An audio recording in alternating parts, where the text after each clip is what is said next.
Welcome to my channel, The Binge Eating Therapist. I'm Sarah, former binge eater turned psychotherapist, and today I want to talk about the struggle of overeating when you're working from home.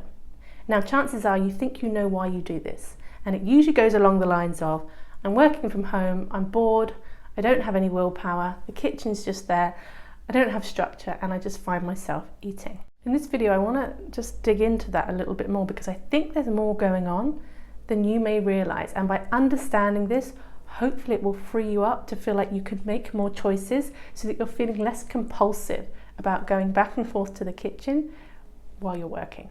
Now, there's one school of thinking that will say just keep the foods out of the house, the foods that you don't want to be overeating on. And the other school of thinking, which is the intuitive eating and food freedom people, will be saying no, you can't do that because you'll trigger restrictions, so you have to have the foods available, and by having the foods available all the time you become habituated to them and therefore you want them less. Those are two ends of a spectrum, and a lot of people will exist somewhere in the middle.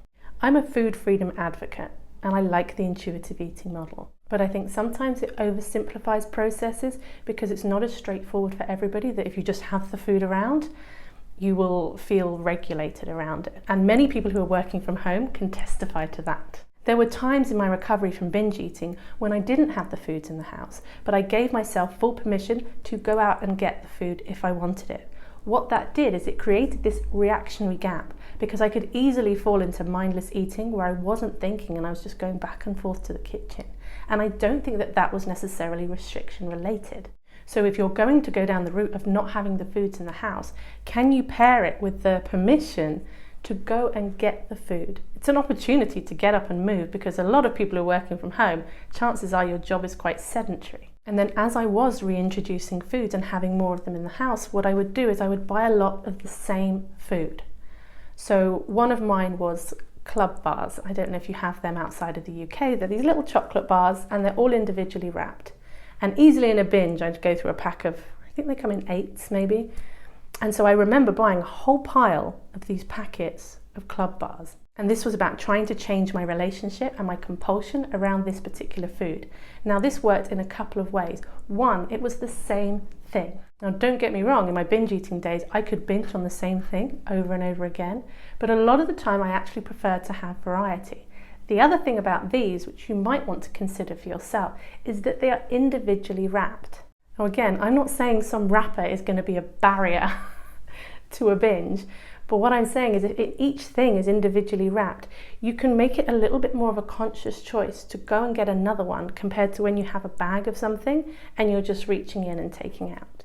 Ultimately, what we're trying to do here is pair the idea of food freedom with a bit of thoughtfulness, a bit of consciousness, but not that hypervigilance, that tension that comes with trying to restrict and control.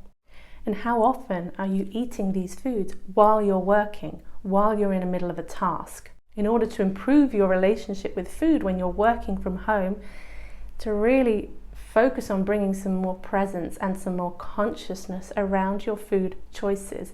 This is why you need permission, because if you don't have permission, you're telling yourself you shouldn't have these foods, you won't be able to be more conscious and present with them.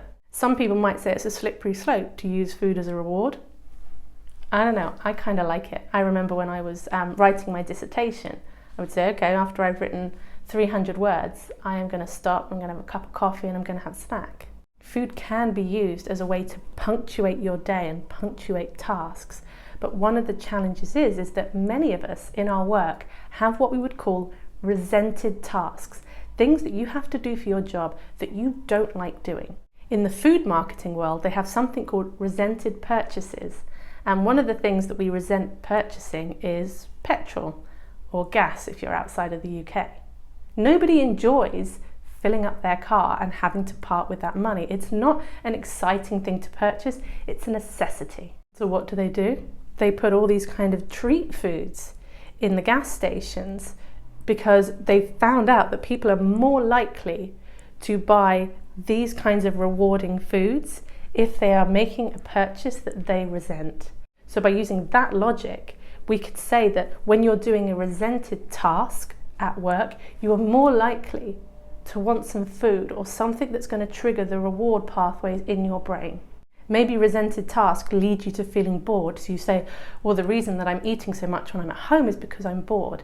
And I might challenge you on that, because I'm going to say that the reason why you eat when you're bored is not because you're bored. It's because you're bored and you won't accept that you're bored. You think that because you're bored, you have to change your state. And food is a super available and quick, easy way of doing that. So how do we handle resented tasks that we have to do? I'm going to draw on my good friend Eckhart Tolle here. He says there's only 3 places from which we should do anything, and they are acceptance, joy, and enthusiasm. Now the joy part, I don't think you can force joy. You either feel joyful about what you're doing or you don't. Enthusiasm, we can help that along a little bit. How we frame the task that we're doing. We can feel more enthusiastic about doing a task if it's the last task at the end of the day, and we know that once we've done this task, we're done. That can increase your levels of enthusiasm. But acceptance is probably the one that most people will need to utilize. Why are we accepting? Well, if this is something that you have to do anyway, it feels much better to do it from a place of acceptance than a place of resistance.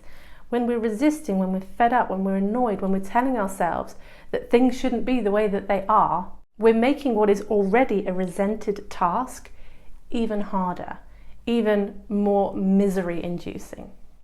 As someone who also works from home, something that I have noticed anecdotally and is backed up by the research is that the more sedentary a day I have, the higher my appetite. And I'm not talking about hunger. There's a difference between hunger and appetite. Often they come at the same time, but they can also exist separately. There's something about sitting for long periods of time where my body feels heavier and I feel this sort of draining away of energy. And then there's the desire for food to kind of perk me up. So the other thing I'm suggesting that you think about is movement. And I don't necessarily mean any kind of formal exercise, even getting up and pottering around, doing some laundry, cooking something.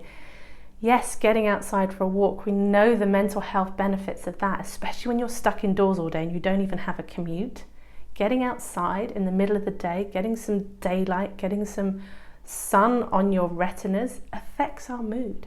And if you're like me, having to think about these physical things that our body might need sometimes is such a chore. It just feels like another thing on the to-do list, right? So rather than putting this pressure on yourself and going, oh, okay, I watched Sarah's video and she said I've got to go out for a walk. If I want to be able to handle my food issues, fine, I'll do that.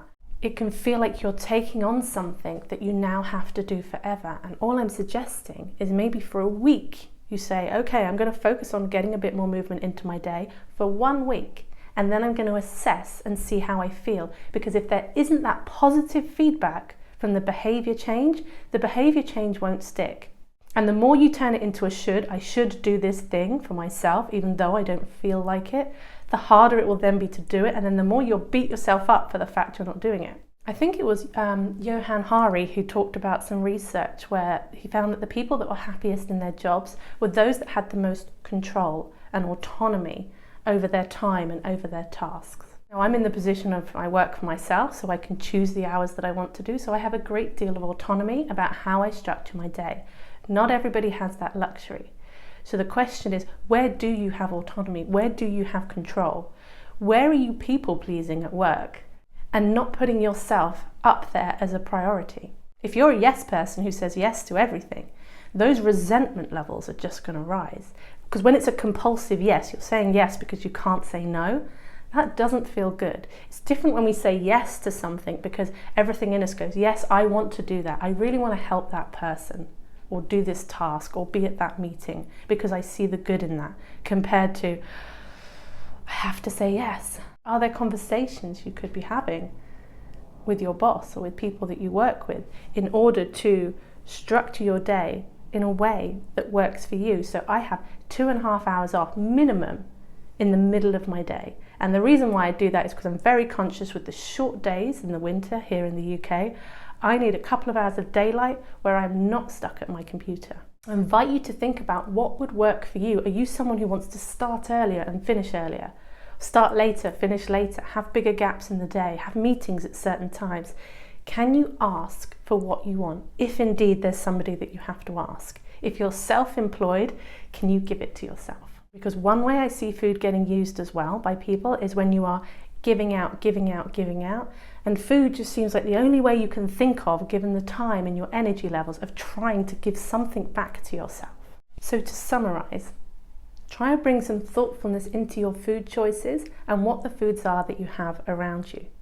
Think about resented tasks and boredom that we all face and decide how you want to handle them. Think about your movement, mood and energy and what you can do to enhance that. That is going to involve being proactive, but doing this in small, manageable ways so that you can reap the benefits, not because it's something that you should do. And lastly, finding ways to gain more control and autonomy over your day and over your work. Those are the 4 things I'd suggest considering. And on a tangential note, next week I am flying to New York, and I'm going to be in New York in May and April. Don't know why I did it that way around. April and May 2023. I don't really know anyone in New York. So if any of you guys are in New York City and if you want to take me out for breakfast and pick my brains and talk about this stuff, I'm open to making friends. I don't know if that's the wisest thing to put on the internet. I'm going to put it out there and we'll see. Anyway, thanks for watching and I'll see you on the next video.